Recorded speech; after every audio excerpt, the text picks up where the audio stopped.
tapi hanya struktur lokal. Jadi hanya struktur lokal. Sedangkan kalau struktur total kita menggunakan harus kristalin. Kristalin. Baik itu kristal tunggal maupun polikristalin.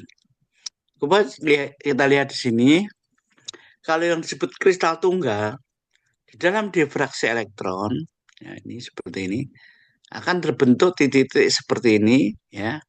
Artinya apa? Susunannya teratur itu. Kalau kristal tunggal itu. Jadi di sisi-sisinya itu sebidang atau susunannya sama. Tapi kalau polikristalin, bayangkan yang di bawah itu polikristalin atau kristalit ini terjadi sisi-sisinya itu terdiri dari kristalit-kristalit yang bidang kristalnya berbeda. Tapi kalau kristal tunggal itu bidang kristalnya sama. Sehingga kalau difraksi elektron akan terlihat titik seperti itu. Tetapi kalau polikristalin, ya, itu karena kristalnya kecil-kecil, itu seperti ini. Tuh, difraksinya melingkar. Karena apa? Karena di dalam permukaan itu berbagai bidang gitu. Kalau kristal tunggal hanya satu bidang, kalau polikristalin banyak bidang. Kemudian kalau lebih besar lagi, agak lebih besar, seperti ini yang di tengah itu. Jadi garis-garis seperti itu. Ya, tidak melingkar. Berarti ini bidang-bidangnya tidak sebanyak polikristalin dalam satu bidang. Nah, begitu. Bentuknya ya padat, tetapi di permukaan bidangnya itu ada berbagai jenis bidang. Tapi yang kalau tidak kristalit, jadi ada kristalit, ada kristalin gitu. Kalau kristalit artinya kristalnya kecil-kecil, itu yang di bawah untuk polikristalin. Yang di tengah juga polikristalin, cuma kristalnya besar-besar. Ya, besar-besar. Jadi tidak semua bidang muncul, tapi kalau yang di bawah itu semua bidang muncul. Kemudian yang di atas itu adalah kristal tunggal. Jadi itu eh, jenis apa kristalin. Ada kristal, semi kristalin, kemudian ada amorf. Kristalin sendiri ada yang kristal tunggal, ada polikristalin yang tersusun dari kristalit-kristalit, polikristalin yang kristalnya agak besar gitu. Bidangnya tidak semua bidang dalam kristal itu muncul gitu. Jadi itu. Ya. Sekarang berarti tadi saya untuk menentukan struktur senyawa anorganik kan ada struktur lokal dan ada struktur total. Sekarang yang kita bicarakan adalah struktur total. Struktur total itu jadi terkait dengan tiga dimensi. Tiga dimensi. Kalau yaitu uh, keteraturan dalam tiga dimensi. Keteraturan terkecil dalam tiga dimensi itu disebut unit cell. Unit cell itu keteraturan dalam tiga dimensi.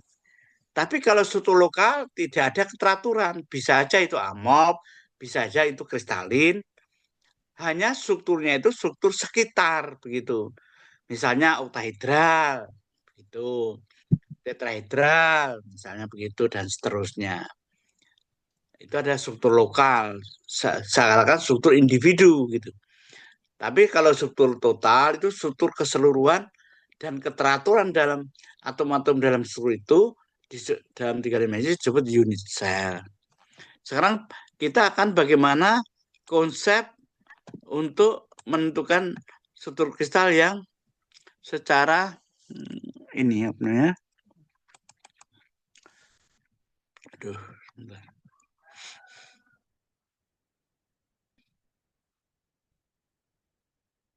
Yang secara total. Untuk menentukan struktur kristal ya atau polikristal bisa.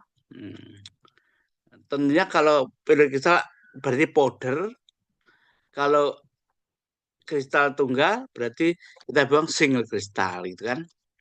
Nah, ini ada teknik untuk menentukan apakah itu single kristal maupun powder atau polikristalin, ya. Tentu yang lebih mudah kita tentukan kristal tunggal atau single kristal. Itu kalau kita mendapatkan kristal tunggal dari suatu senyawa organik yang kita kristalisasi gitu, atau senyawa anorganik boleh, organik boleh, misalnya seperti isolasi bahan alam, kemudian kita kristalkan. Kalau masih polikristal kita lakukan rekristalisasi gitu sampai menghasilkan kristal tunggal, itu akan lebih mudah menganalisisnya dibandingkan ya, dari yang polikristalin atau powder. Itu akan lebih susah. Karena untuk powder itu membutuhkan keahlian dan program-program yang banyak. Tapi kalau kristal tunggal cukuplah dengan 2 program itu sudah kita dapat peroleh susunan struktur atomnya. Tentunya untuk single kristal, kristal tunggal itu tingkatannya ya tingkatan S2, S3 gitu ya. Untuk S1 biasanya powder. Kalau powder berarti terus terang lebih susah dibandingkan yang kristal tunggal. Nah, ini skemanya untuk menentukan ini. Skema untuk menentukan penentuan kristal maupun penghalusan kristal. Diingatkan, kalau penentuan kristal itu betul-betul kristal itu kristal baru, kita tidak punya modelnya, itu tidak punya model, betul-betul baru, dan kita pakai teknik-tekniknya yaitu langsung menentukan struktur, menemukan atom per atom, posisi atom per atom. Itu kalau single kristal. Tapi kalau powder, nanti kita berusaha mencari model yang mirip dengan kristal kita, yaitu secara kualitatif. Jadi secara kualitatif, fasanya itu fasa apa, misalnya mirip mana gitu. Itu menggunakan analisis kualitatif, yaitu fasa-fasa yang mirip dijadikan sebagai model. Oke, kita lanjut. Misalnya kita sampel kita itu misalnya single kristal maupun powder, polikristalin. Jadi kalau bilang powder berarti polikristalin. Nah, polikristalin itu bisa juga dia itu single kristal. Bisa. Karena kecil-kecil kita tidak bisa ambil sebagai kristal tunggal. Karena kecilnya. Maka dianggap sebagai walaupun itu kristal tunggal tapi sangat kecil, nah itu kita anggap powder polikristalin. Ya. Tapi kalau sehingga yang kecil-kecil tadi, bidang kecil-kecil tadi membentuk suatu ini agregat gitu, bidang-bidangnya beda. Lain dengan kristal tunggal. Kristal tunggal itu bidang-bidangnya sama dalam satu sisi-sisinya gitu. Nah, coba kita lihat di yang mana itu contoh kristal tunggal. Akan saya contoh dulu biar biar jelas apa itu kristal tunggal. Nah, ini misalnya, nah, ini contoh adalah kristal tunggal. Nah, ini yang bawah, yang atas kan ini idealnya, ini kita gambar ideal. Jadi hidup itu kan tidak sempurna ya, ya. Sebenarnya kalau yang lebih ideal lebih cantik gitu kan. Tapi kan faktanya ini lihat bawahnya, ya kan. Terus ini banyak defek-defek itu.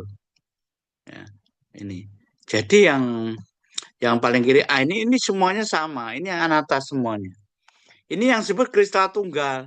Di sisi-sisinya ini sisi ini sebidang, tidak ada kristalit-kristalit gitu. Ya ini kristal tunggal. Jadi bidang ini bidang yang sama itu dalam sisi sini. Nah, ini tapi kalau padatan seperti ini tapi kemudian di sisinya itu tersusun dari kristalit-kristalit itu namanya polikristalin gitu. Walaupun seakan-akan kristal tunggal, tapi kalau bidangnya itu disusun berbagai kristalit itu polikristalin. Ini kristal tunggal. Nah, yang ideal di atas itu kita gambarkan lagi. Jadi kristal tunggal. Jadi ini tiga-tiganya anatas. Anatas dalam bentuk berbagai bentuk morfologi. Contoh, nah, itulah sebut dengan kristal tunggal. Nah, sehingga kita lihat di situ,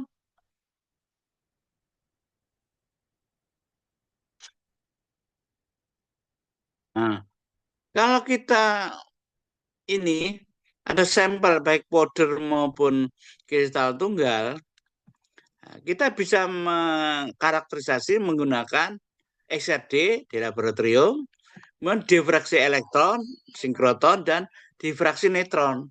Jadi ada tiga sumber difraksi ya, sumber untuk difraksinya itu, yaitu XRD sinar E, kemudian sinkroton itu ada sinar elektron, neutron itu sinar neutron, ya, neutron yang digunakan. Tentunya kalau elektron dan neutron harus di reaktor nuklir. Biasanya misalnya kalau di kita itu di Siwa Besi ada di Tangerang, reaktor Siwa Besi itu. Kalau yang reaktor Kartini di Jogja itu nggak ada eksepsinya. Nah, itu hanya untuk reaktor-reaktor untuk analisis misalnya pengawetan makanan misalnya dan seterusnya itu. Tapi kalau yang di Bandung juga ada. Karena reaktor itu ada tiga di Bandung, di Jogja dan di Tangerang. Itu Tangerang yang terbesar itu. Tapi reaktor nuklir kita reaktor untuk penelitian bukan untuk reaktor pembuatan senjata tidak. Jadi untuk penelitian-penelitian terkait dengan pengawetan, ya, terus penelitian alat-alat misalnya difraksi neutron, difraksi elektron, begitu. Itu ada yang di Siwa Besi yang di Tangerang. Jadi ini sampel baik itu powder maupun kristal tunggal bisa kita karakterisasi dengan sinar E, elektron, dan neutron. Untuk elektron dan neutron, sampelnya ukurannya harus besar. Kristal tunggal misalnya 1 sentimeter, ya, kira-kira 1 sentimeter. Tapi kalau untuk sinar X cukup 0,01 milimeter bisa 0,01 ya. Nah, itu kecil sekali ya, 0,01 milimeter bisa dipakai. Yang penting biasanya menggunakan mikroskop optik untuk mengambil kristal tunggalnya tadi. Kita mengambil betul-betul yang kristal tunggal. Tapi kalau yang elektron dan itu harus besar. Setelah itu dengan melewati difraksi sinar X, difraksi elektron, difraksi neutron, kita untuk mendapatkan data, kita peroleh data. Datanya apa? Yaitu intensitas versus 2 theta. Jadi data yang diperoleh itu intensitas dan 2 theta juga ada energi. Untuk energinya di masing-masing itu titik itu, di fraksi itu energinya berapa. Karena energi itu terkait nanti apakah atom berat atau atom ringan. Kalau energi yang besar berarti itu atom-atom berat. Misal logam-logam itu energinya besar. Nah, pada difraksi 2 theta tertentu ada spektra begitu, intensitas dengan intensitas tertentu dan 2 theta tertentu, 2 theta itu sudut dan intensitas itu ada difraksi yang intensitas difraksi yang kuantitas difraksi itu nanti ada energinya berapa. Kalau tinggi berarti itu logam-logam. Nanti ada oksigen juga paling rendah.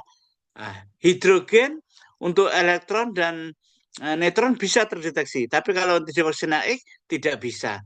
Karena elektron itu ringan, kemudian dia bergeraknya sangat cepat. Sehingga tidak mungkin kita tahu posisi atom hidrogen. Setelah punya data, koleksi data diperoleh, yaitu tadi intensitas, 2 theta, energi, kemudian kita indeks. Kita indeks, nanti berbagai indeks itu artinya kita penghalusan spektra dan sebagainya, ada perlakuan-perlakuan yang misalnya spektranya itu jelek karena kristalinitas rendah, kita lakukan penghalusan spektra. spektra kita haluskan. Terus kita indeks. Indexing itu termasuk itu. Juga ditentukan anunya apa namanya? eh macam-macam di situ ya. Ya. Namanya penghalusan, terus luas daerah, luas luas spektra dan seterusnya itu. Kemudian masuklah kita dengan indeks tadi, data kemudian kita indeks. Artinya ini penghalusan pembersihan data sebenarnya intinya dari data koleksi pembersihan. Sama di penelitian-penelitian pendidikan juga begitu. Kalau kita memiliki data dari sampel, kita tidak langsung kita lakukan analisis, kita lakukan screening data namanya. Nah, itu di sini indexing data.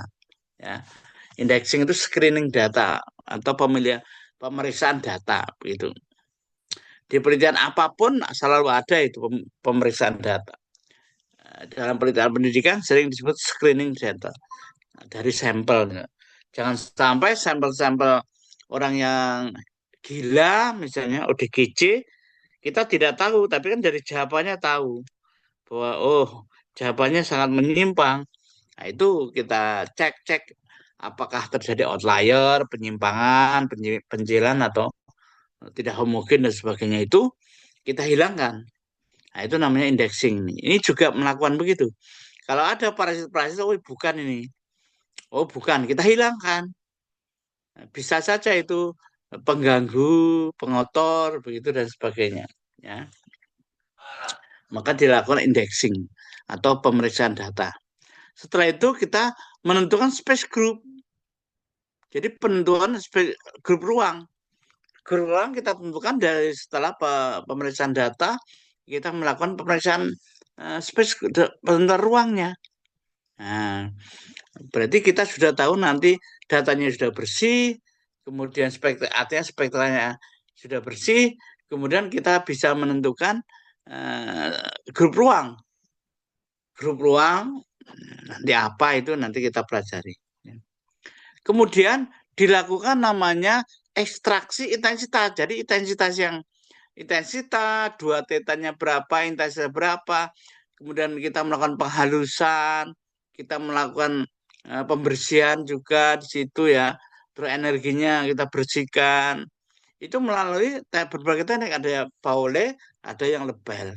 Lebel itu whole pattern matching, jadi seluruh spektra. Kalau Pauli itu hanya spektra-spektra saja yang di daerah spektranya itu aja, di daerah dua theta yang puncak-puncak itu aja. Boleh. Ada yang Lebel itu keseluruhan gambar spektra itu kita lakukan. Jadi dari situ itu sebenarnya dari eksperimen mencari sebenarnya persamaan matematik sebenarnya itu. Sesungguhnya itu kan kita mencari persamaan matematikanya. Jadi dari eksperimen dari persamaan spektra eksperimen dicari persamaan spektra teoritisnya. Sebab kalau sudah teoritis dapatkan, nah kita bisa di Lebel dan Pauli itu kita akan spektranya antara teori dan praktek itu harus matching, harus errornya kecil. Error yang diterima ada namanya figure of merit itu berapa diterima. Biasanya kalau di situ sekitar 20% sudah diterima. Misalnya error antara teori dan eksperimen 20%. Nah, itu sudah bisa diterima. Dan itu kita menggunakan secara whole keseluruhan spektra maupun hanya puncak-puncak aja, yaitu metode Pauli. Kalau Lebel adalah metode yang keseluruhan. Yang bagus yang mana ya? Tentunya Lebel akan lebih bagus karena keseluruhan. Terus kita banyak melakukan koreksi, misalnya backgroundnya, kemudian bentuk bentuk spektranya apakah Gaussian atau tidak Gaussian atau yang lain, ada beberapa tipe. Nah, kita tempatkan sesuai dengan apakah Gaussian, kita cek betulkah dia Gaussian dan sebagainya. Jadi banyak koreksi-koreksi itu ya di sini. Setelah itu kita sudah mengekstraksi intensitas namanya intensitas sudah kita ekstraksi. Kemudian kita masukkan ke yaitu adalah kita akan memilih whole profile kalau untuk kristal tunggal ini kristal apa powder itu whole profile keseluruhan. Nah, kalau untuk kristal tunggal bisa aja masuk ke treatment overlap ini di sini ya, dilakukan overlap nih. Kalau untuk kristal tunggal, jadi kristal tunggalnya nganan arahnya. Kalau kristal kristal powder lurus. Wool profile itu ada label itu wool pattern matching namanya ya, the wool profile. Kemudian kita tentukan dari situ apa kimianya, rumus kimia sebenarnya. Misalnya apakah betul TU2, apakah betul Li2 LiMn24 misalnya. Betul K2Mn27. Nah, itu kita lakukan namanya informasi kimia.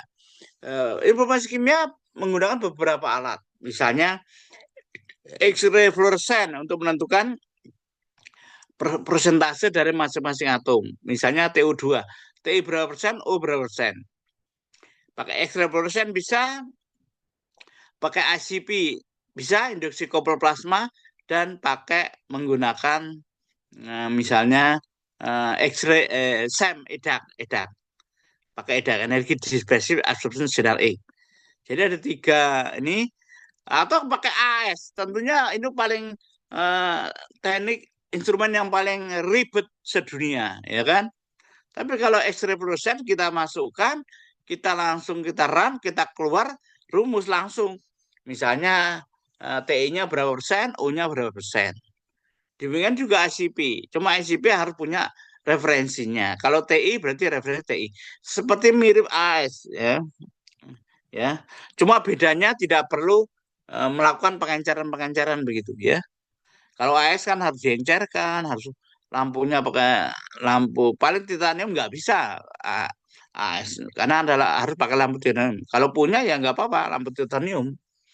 Harus kalau misalnya analisis natrium ya lampu natrium. Analisis misalnya Ca ya lampu Ca gitu. Nah, itu yang susah lampunya aja susah dapat. Nah, tentunya dan Redback apa kesulitan dalam analisisnya. Biasanya kita analisis pakai apa? EDAC ya atau X-ray fluorescent. Begitu kira-kira. Oke.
Halo, cek iso terselamatkan dari banknya, Bu.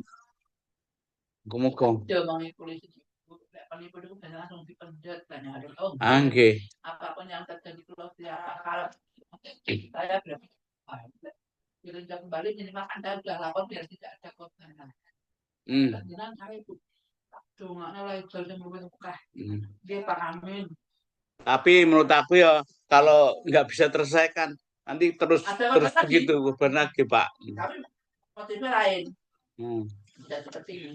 Dan nonton itu kejahatan online itu betul betul tidak aku politik gitu. Aku bingung lah. Yang minimal ngoten lho, Pak. Si website si itu di down ke saja, down kan gitu loh. Bilang polisi bilang ke pemiliknya itu di down kan gitu loh. Di down kan. Iya kan di down kan dihapus tapi ditarik ngono lho. Gokil Pak, saya gokil Pak. Wis ada nih. Iso Bu, aku gawe ngono iso kok. Kita iso. Eh, kita itu iso gawe ngono, Bu. Ya kita iso gawe tapi polisi gak iso aku. Ya nggak bisa, tapi orang yang pemilik itu kan punya kata kunci. Jadi polisi bilang ke pemiliknya itu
Oke, saya lanjutkan ya.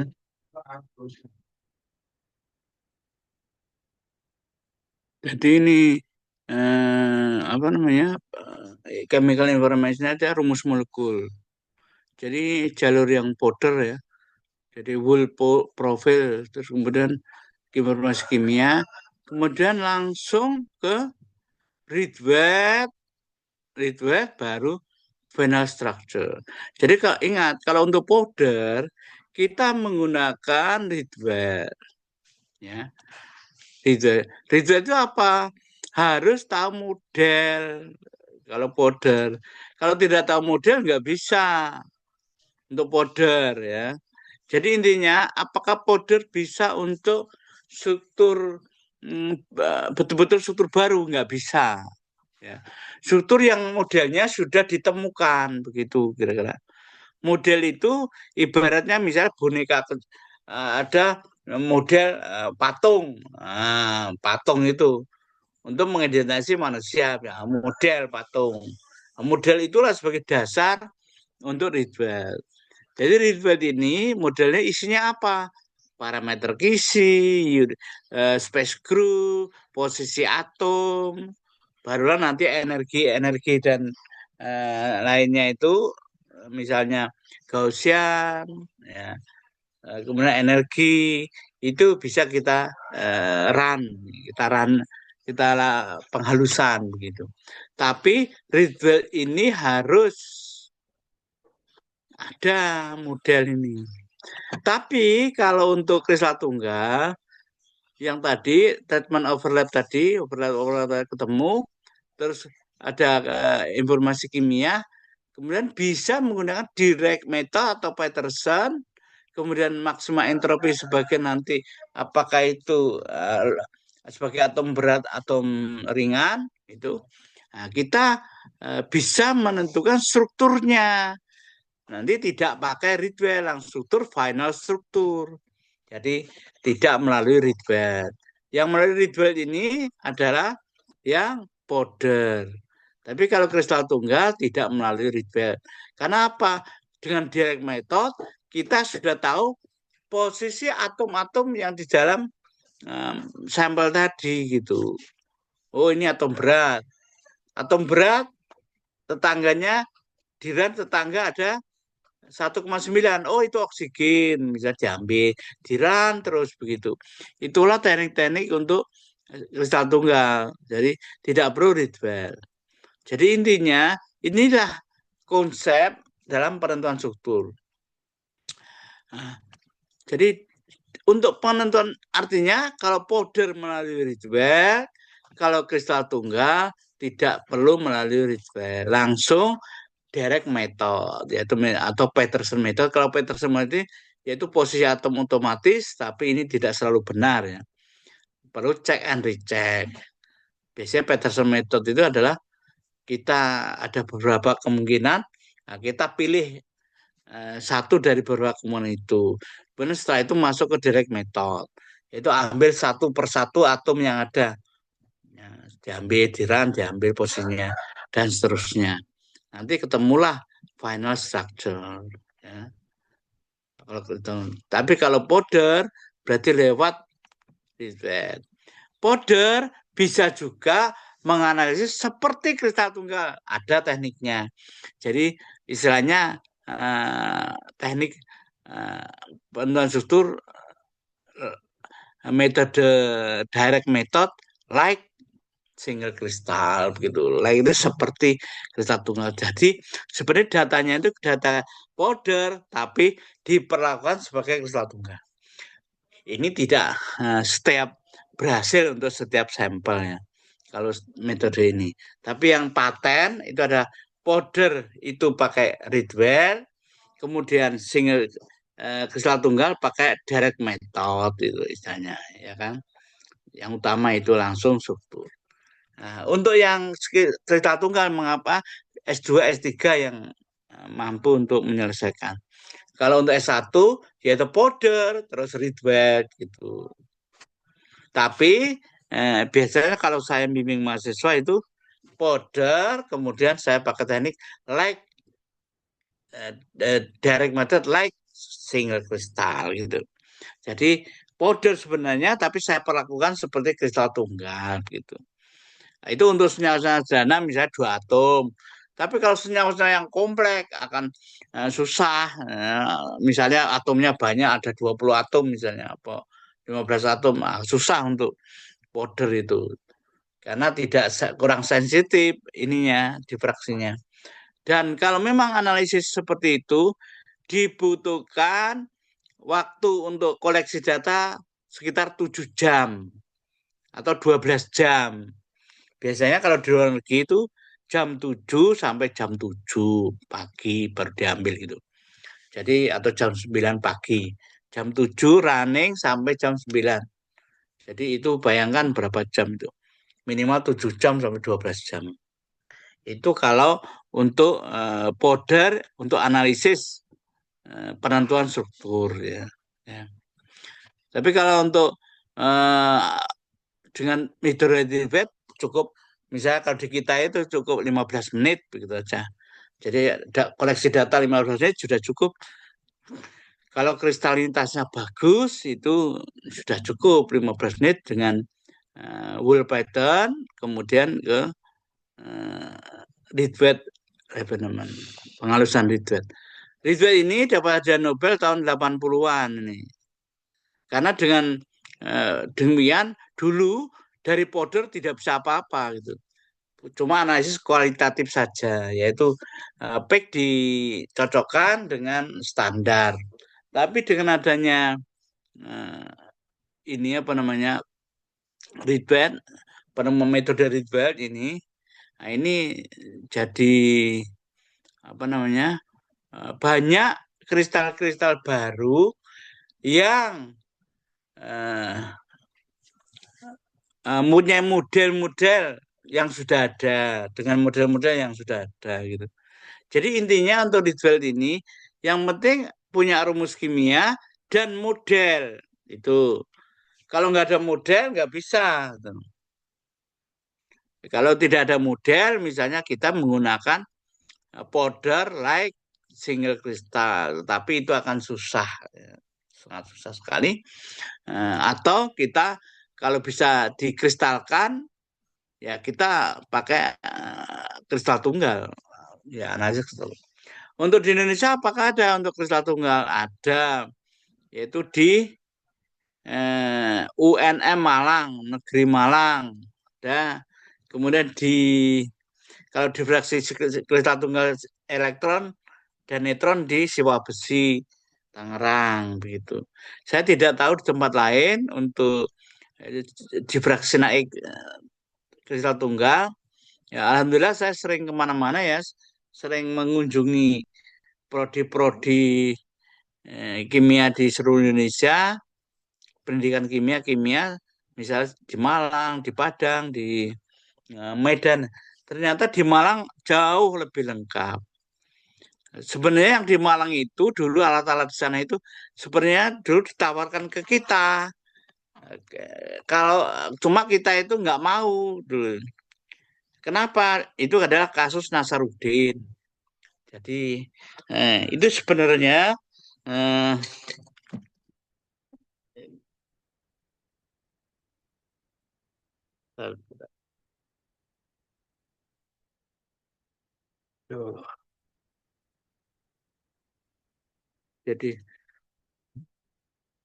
jadi yang di Malang itu sebenarnya dulu ditawarkan ke kita, ke UNJ, ke MIPA UNJ.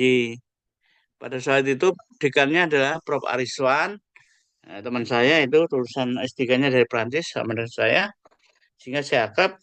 Nah, jadi waktu itu Nasarudin melalui istrinya itu menawarkan ke kita mau dikasih alat-alat ini alat-alat laboratorium karakterisasi gitu. Totalnya ada 40 M.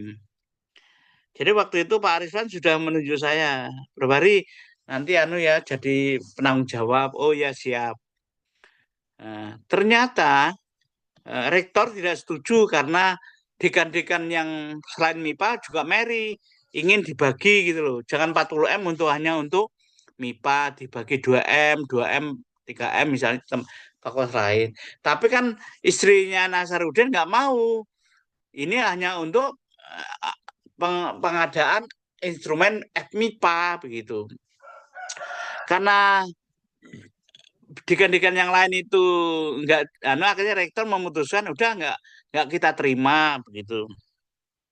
Akhirnya istri Nasaruddin ke Malang, ke UNM, menawarkan alat itu di sana. Nah, mereka mau.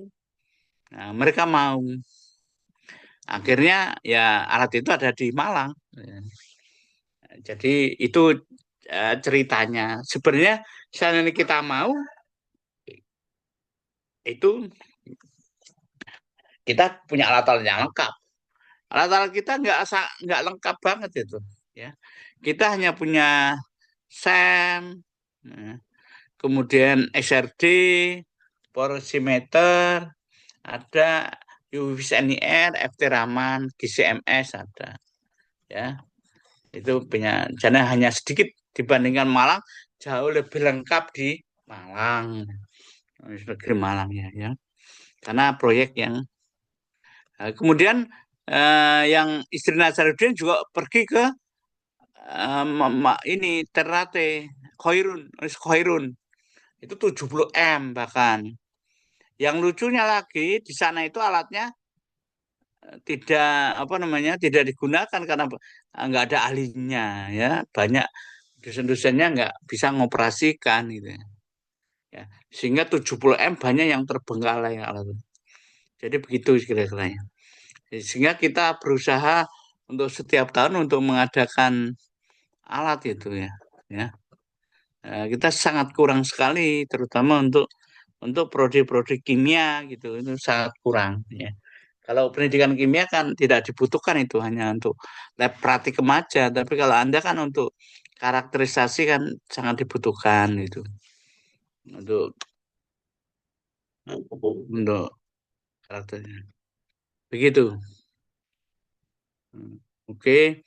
Jadi sehingga nanti saya akan memulai dari space group, penentuan space group.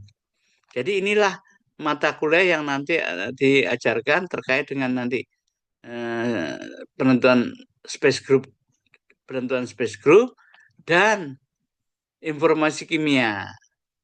Kemudian nanti latihan untuk ekstraksi data, kita ekstraksi intensitas gitu. Kita terus menampilkan data, menampilkan data, terutama data XRD. Kemudian nanti untuk chemical kimia, information kimia itu tergantung karakterisasi untuk bahan padat gitu ya, terutama misalnya UV, FTR, FT Raman. Tentunya kita tidak sampai detail ya, karena tujuan kita utama adalah kan elusidasi struktur gitu atau penentuan struktur. Nah, sebenarnya alat-alat yang lain itu kan alat-alat tambahan yang sebenarnya untuk penentuan struktur itu cukup dua alat sebenarnya. Misalnya diffractional X sama X-ray fluorescent, sudah cukup ya, sudah cukup dua alat itu. Atau diffractional X, SEM EDAC, cukup dua alat itu. Tidak perlu alat yang lain kalau untuk penentuan struktur gitu. Karena untuk penentuan alat-alat yang lain itu hanya alat-alat yang dugaan-dugaan, nggak pasti. Maka sebenarnya yang tadi kemarin saya ceritakan bahwa mata kuliah ilustrasi struktur senyawa anorganik itu nggak tepat. Yang tepatnya penentuan struktur senyawa anorganik. Karena pasti. Kalau ilustrasi itu nggak pasti. Hanya ilustrasi itu makanya apa? Yaitu memberi pemahaman atau pengungkapan. Ya. Jadi itu masih tidak pasti. Tapi kalau penentuan struktur itu pasti. Ya, strukturnya pasti gitu. Ada kepastian. Makanya dulu seperti double helix itu sejak tahun 80-an itu sudah ditemukan bahwa DNA itu double helix, tapi masih dugaan-dugaan. Tahun 2000 baru 2001 kalau nggak salah barulah ditentukan secara pasti dengan difraksi neutron terus NMR high resolution. Jadi dari orang Amerika, Jerman sama Jepang, 3 orang dapat hadiah Nobel terkait dengan penentuan secara eksak pasti eh, struktur DNA, yaitu double helix. Sebelum tahun 2000 itu ada ketidakpastian, baru elusidasi itu tidak pasti gitu. Nah, baru tahun 2001 eh, bahwa DNA itu double helix misalnya. Jadi ini adalah penentuan strukturnya sesuatu yang pasti, ya. Whole pattern kimia informasinya harus pasti gitu ya. Rumus molekulnya ini, kemudian langsung lead final strukturnya pasti bisa digambar dalam 3 dimensi gitu. Dimensi kayak single kristal juga begitu, melalui prosedur yang direct method, Peterson method, maksimum entropi dan sebagainya, kita langsung ke final struktur ya, final structure ya. Jadi kira-kira begitu untuk jadi yang kita pelajari nanti ya terkait dengan space group determination dan chemical information. Sedangkan yang lain ini nanti praktek ya. Makanya kemarin saya nanti apa, laptop untuk mendownload programnya, mulai dari mengekstraksi intensity extraction itu gimana, kemudian whole pattern, menentukan whole profile itu bagaimana gitu. Ya. Jadi kita menggunakan label apa palette, biasanya kita pakai label ini yang lebih akurat ya, label begitu. Nanti retweet bagaimana kita cara runnya, mencarinya gimana, tekniknya gimana. Itu praktek ya. Ya. Oke, kita akan mulai dengan penentuan space group.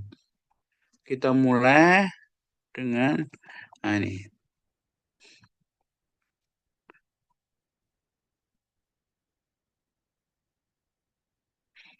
Untuk menentukan space group, berarti kita mulai belajar tentang sistem kristal. Nah, diawali dengan unit cell. Jadi unit cell itu adalah keteraturan yang terkecil dalam 3 dimensi. Contoh ini misalnya, ini adalah kristal 1 dimensi yang A. Berarti dari titik ke titik itu adalah teratur, berulang itu, digeser kanan, digeser kiri itu tetap. Yang kedua kemudian kalau struktur 2 dimensi ini, jadi artinya yang 2 dimensi teratur, yang dimensi ketiganya tidak teratur. Contohnya apa? Kaolin, tanah liat, morilonit itu. 2 dimensi teratur, tapi yang C-nya, yang dimensi ketiga itu adalah tidak teratur, tergantung karena itu layer seperti kertas itu tergantung di dalamnya ada barang tidak gitu, yang tersisip tidak begitu. Itu tidak teratur anunya, yang dimensi ke C-nya. Jadi dimensi AB-nya teratur, dimensi C-nya tidak teratur. Itu disebut dengan material atau kristal 2 dimensi. Contohnya apa? Monomorionit. Coba Anda seperti lihat sarang lebah. Lihat. Sarang lebah itu teratur kalau kita lihat dari atas itu. Tapi ke bawahnya itu nggak teratur. Ya, banyak ke bawahnya. Jadi sarang lebah itu honeycomb. Ya. Itu adalah 2 dimensi itu. Itu namanya material dimensi. Karena kristal 2 dimensi artinya keteraturan di AB, C-nya tidak teratur. Tanah liat juga begitu ya, monomorillonit, kaolinit ya. Itu teratur karena seperti lembaran-lembaran. Jadi di AB-nya, di kertasnya itu, kertas lembaran itu teratur, tapi antar kertas itu tidak teratur. Ada yang panjang, ada yang pendek gitu. Kemudian kalau yang teratur 3 dimensi, ini misalnya contoh SU2, quartz itu teratur. Tapi kalau kaca itu SU2 juga tapi tidak amorfus. Kaca gelas itu adalah amorfus. Jadi SU2 yang tidak teratur dalam dimensi. Tapi quartz 3D mid ya, itu adalah SU2 yang teratur dalam A, B, dan C-nya. Nah, keteraturan terkecil ini disebut unit cell. Bisa unit cell itu 2 dimensi, bisa unit cell 1 dimensi, bisa unit cell 3 dimensi. Nah, untuk unit cell 3 dimensi ini pakai A, B, C, alpha, beta, gamma. Untuk melihat itu kita menggunakan namanya aturan tangan kanan. Jadi kita menggunakan aturan tangan kanan. Nah, ini. Jadi untuk suatu unit sel kita mengikuti aturan tangan kanan. Yaitu X itu telunjuk tengah, telunjuk itu Z, jempol itu Y. Sehingga mau diarahkan manapun silakan, tapi aturan tangan kanan ya. X itu tengah jari tengah, satuannya A, kemudian Y jempol, satuannya B, kemudian Z, satuannya C, A, B, C. Kemudian sudut alfa itu antara jempol dan telunjuk itu alfa, antara tengah dan telunjuk itu beta, dan antara tengah dan jari tengah dan jempol itu gamma. Jadi itu menggunakan aturan tangan kanan kalau untuk menentukan kristal. Misalnya seperti ini juga contohnya. Nah, misalnya ini adalah X, Y, Z. X, Y, Z, B ini bidang B ini. Ini X, Y, Z, aturan kanan. X itu ke arah ini, merah yang ke arah kita, terus C, terus ke atas. Jadi ya, kita menggunakan aturan tangan kanan. Begitu. Ini adalah keteraturan untuk 2 dimensi, keteraturan 3 dimensi, begitu. Nah, coba lihat di sini bidang ini ya bidang ini aturan tangan kanan. X-nya kalau X-nya ke kanan, Y-nya berarti ke dalam sana, Z-nya ke atas. Boleh aja, tetap aturan tangan kanan itu. X-nya ke kanan, Y-nya harus yang positif ke dalam. Z-nya kalah boleh seperti ini X, Y, Z. Gitu. Tapi kan tetap aturan tangan kanan gitu. Ya. Sekarang kita lihat sini. Jadi penentuan space group. Space group itu hanya grup ruang. Di dunia ini ada di 230 grup ruang. Ya, 230 ruang itu yang ideal. Karena terus terang di dunia ini tidaklah sempurna ya. Walaupun ya ternyata di dunia itu nggak ada yang sempurna. Kenapa nggak ada yang sempurna? Hmm,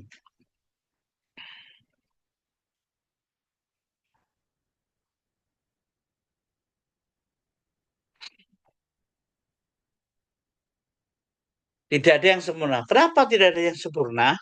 Karena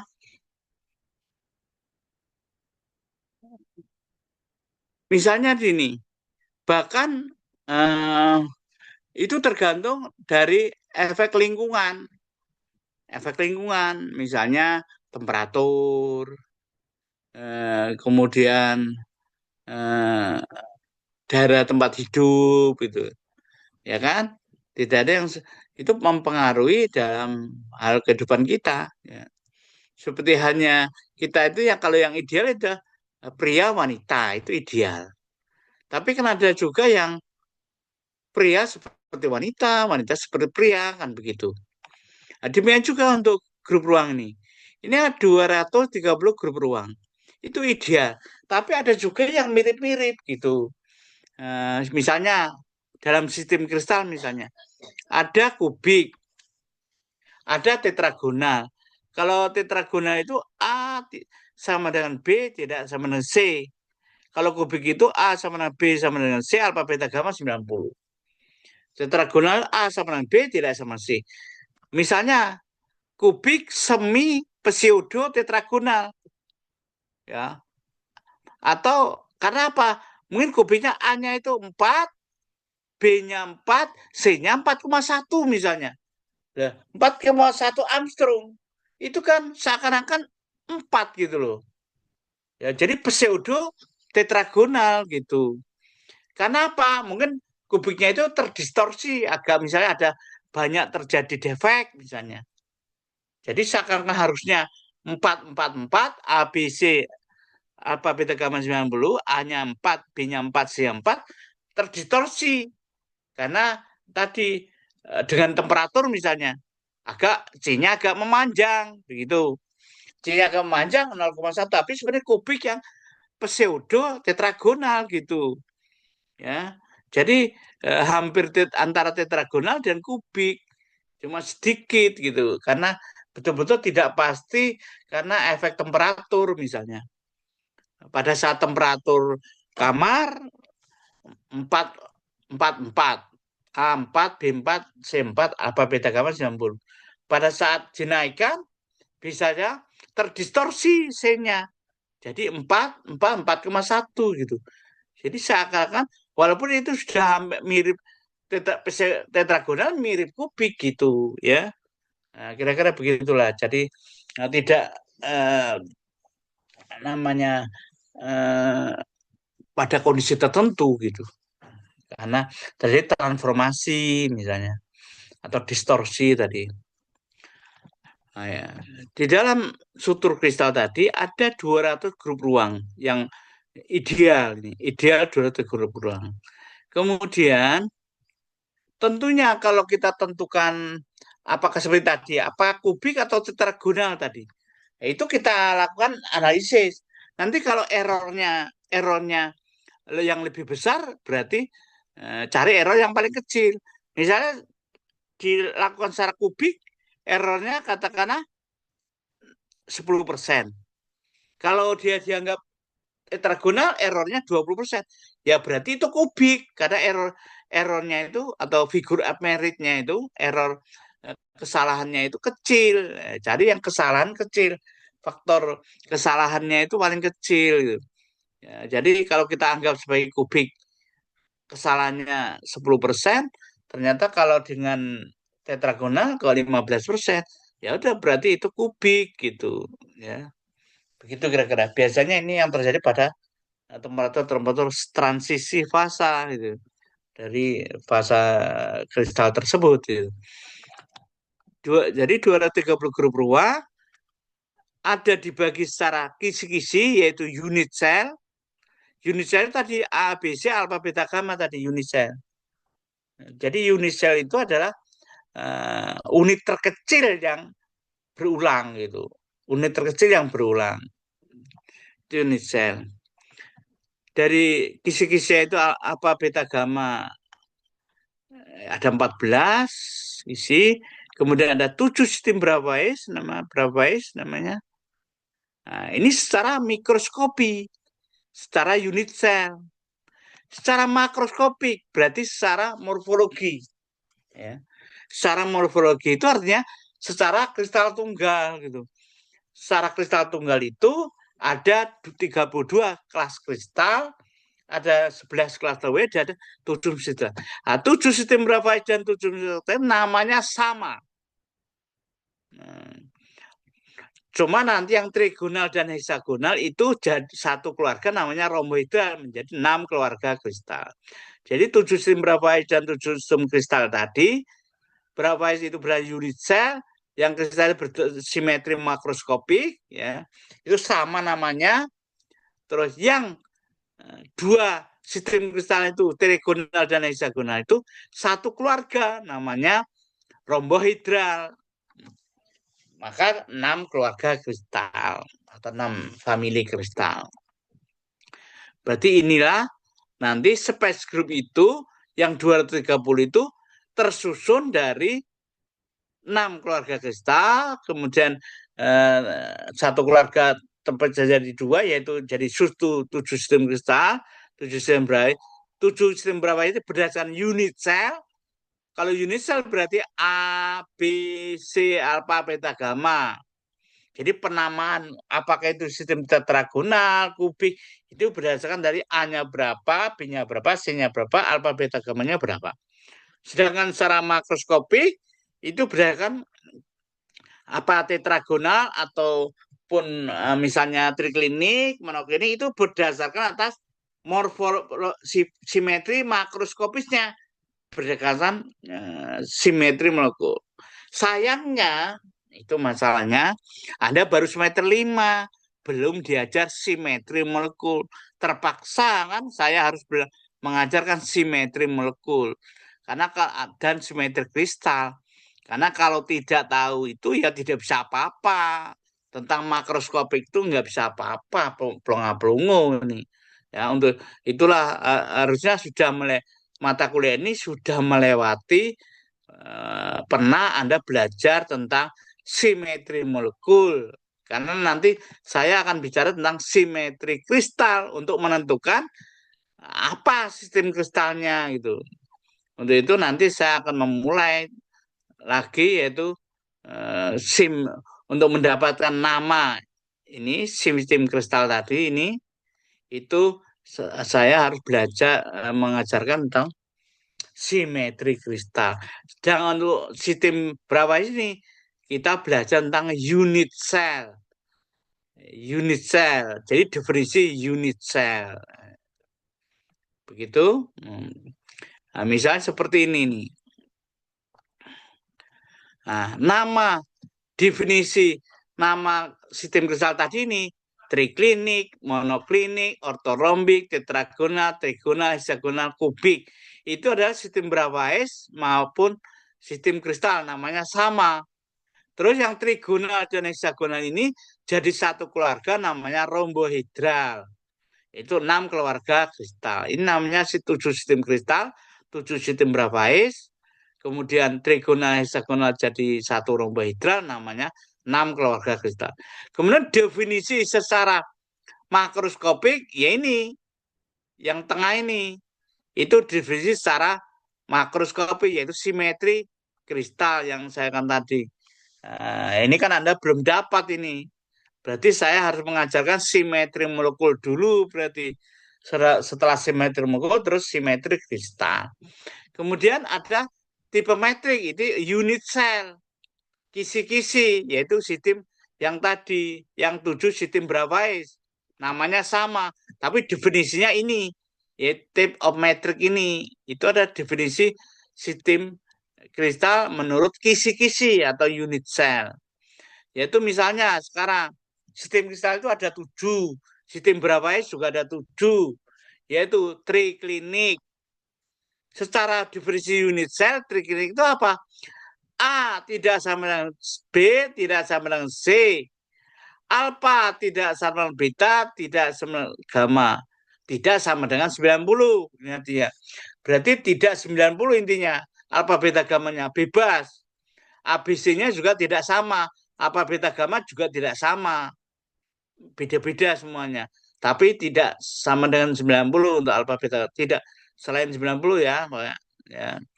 Boleh aja alpanya 92, B-nya 54, gamanya 110 boleh. Yang penting alfa beta gamma tidak sama dan tidak sama dengan 90. A, B, C itu tidak sama. Hanya bisa misalnya apa? Hanya bisa aja 5, B-nya 4, C-nya 7. Nah, begitu. Itu secara unit cell. Unit cell itu bagian terkecil yang tidak bisa dibagi lagi artinya yang keteraturannya paling kecil itu yang disebut unit cell. Kemudian yang ini adalah nah, definisi yang makroskopis ya ini Anda jelas nggak mampu ini itu berarti harus belajar dulu tentang satu bar maksudnya apa, dua bar maksudnya apa, empat bar apa. Ini harus belajar dulu maka belajar. Nah, ya itu tadi harusnya mata kuliah ini adalah mata kuliah di semester 7 yang mungkin simetri molekul sudah diajarkan di kimia fisik 4 kalau nggak salah. Ya. Itu akan belajar kimia fisik 4 tentang simetri yaitu bagian spektroskopi molekuler. Sebelumnya mesti belajar simetri molekul. Terpaksa saya harus belajar sebelum masuk ke sini itu mengajarkan tentang simetri molekul.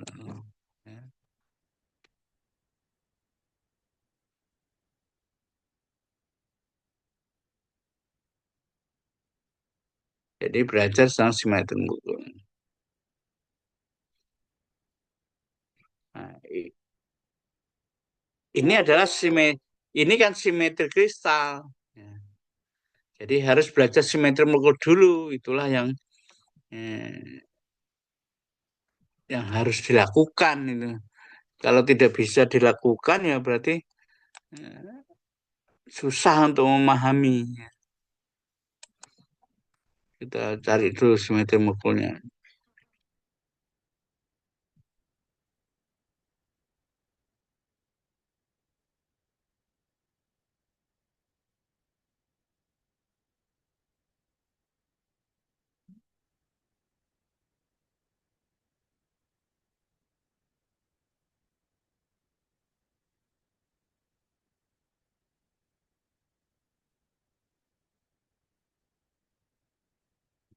Simetri dan grup molekul, karena untuk belajar simetri dan grup kristal kita mulai dari simetri dan grup molekul.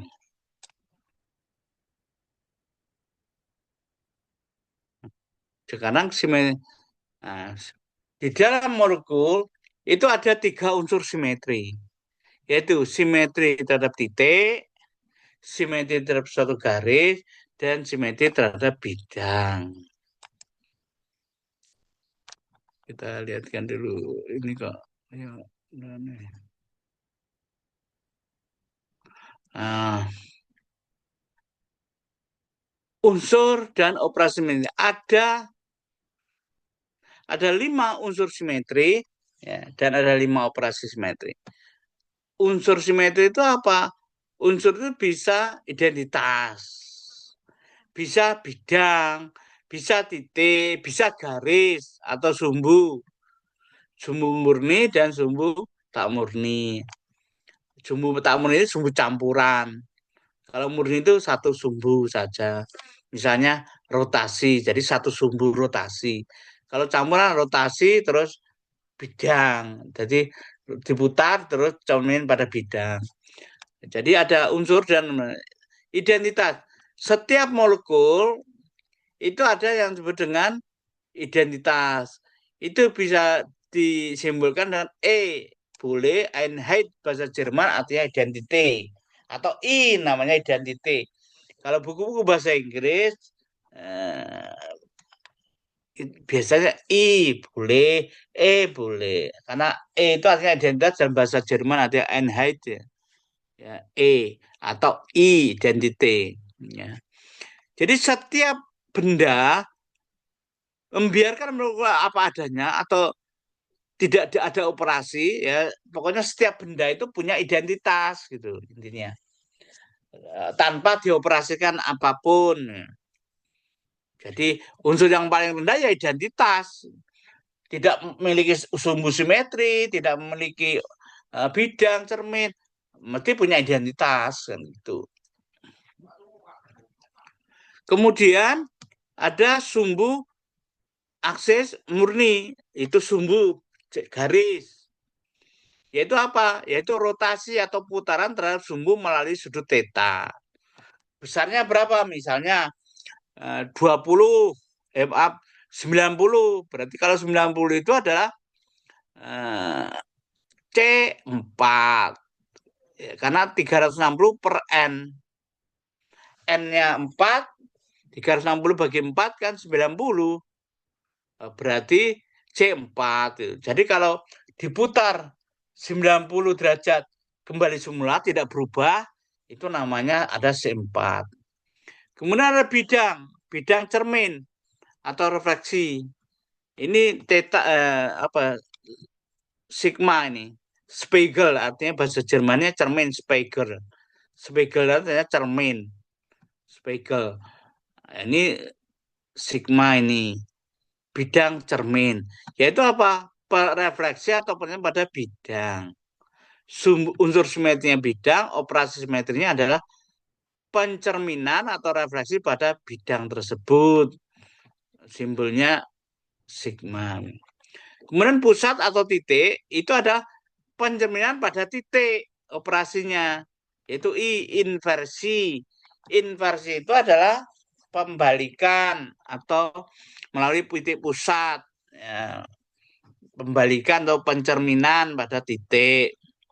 Kemudian sumbu tak murni ini yaitu gabungan antara sumbu dan bidang, yaitu rotorefleksi. Rotasi diikuti refleksi. Tetapi nanti di bedanya dengan simetri kristal, ini kan simetri molekul. Kalau simetri kristal itulah rotasi inversi. Jadi diputar terus dilanjutkan dengan pencerminan pada titik. Tapi kalau untuk molekul itu rotasi refleksi, simbolnya SN. Tergantung N-nya ini S4 berarti 90 derajat, S2 berarti 180 derajat, rotasi 180 dicerminkan pada bidang. Kalau dalam kristal nanti rotasi inversi, yaitu simbolnya IN, yaitu dirotasikan misalnya 4 berarti 90 derajat, cerminkan pada titik selanjutnya begitu. Jadi ini adalah unsur dan operasi simetri.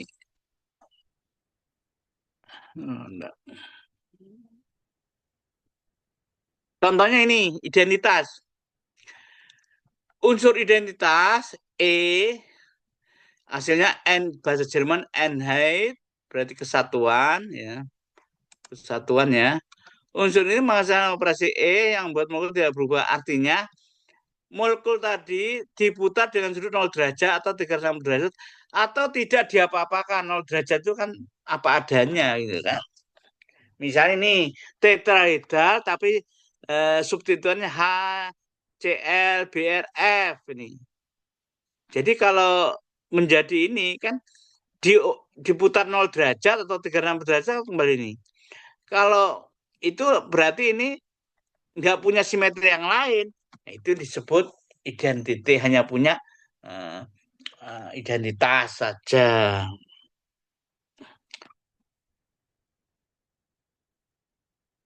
Selanjutnya sumbu aksis murni atau rotasi murni. Nah, rotasi murni artinya kita 2N per N. 2N ini 360 per N. Misalnya 360 per 4 berarti 90 derajat. 360 per 2 berarti 100. Contoh ini, air misalnya. Air dari bawah sumbunya diputar searah jarum jam. Dari bawah. Jadi dari bawah diputar searah jarum jam. H yang kiri ke kanan, H yang kanan ke kiri. Itu berapa derajat? Ini kan 180 derajat. Jadi kalau diputar 180 derajat, dia kembali semula. Berarti ini adalah C2. Karena C2 kenapa 360 per 180 derajat? Yaitu 2. Berarti ada C2. Jadi di sini untuk air ada C2. Ada C2. Begitu. Kemudian sekarang bidang simetri. Spiegel artinya cermin. Sigma ini. Ya. Seperti air itu ada 2 bidang simetri, yaitu bidang yang satu memotong di oksigen, kiri kanan hidrogen, atau memotong jadi 2 masing-masing, oksigen dan hidrogen jadi 2. Berarti ada 2 bidang cermin. 2 bidang cermin. Ya. Di sini ada 2 bidang cermin di dalam H2O. Oke.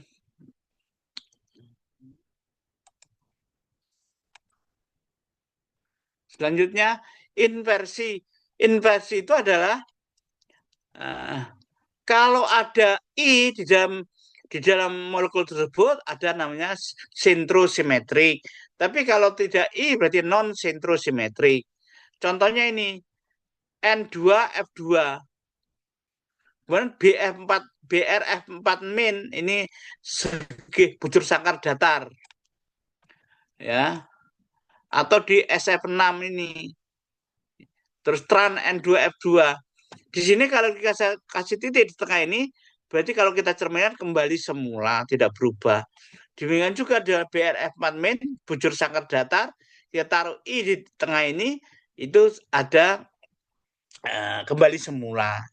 Nah, itu berarti ada inversi, ada I, yaitu pencerminan pada titik.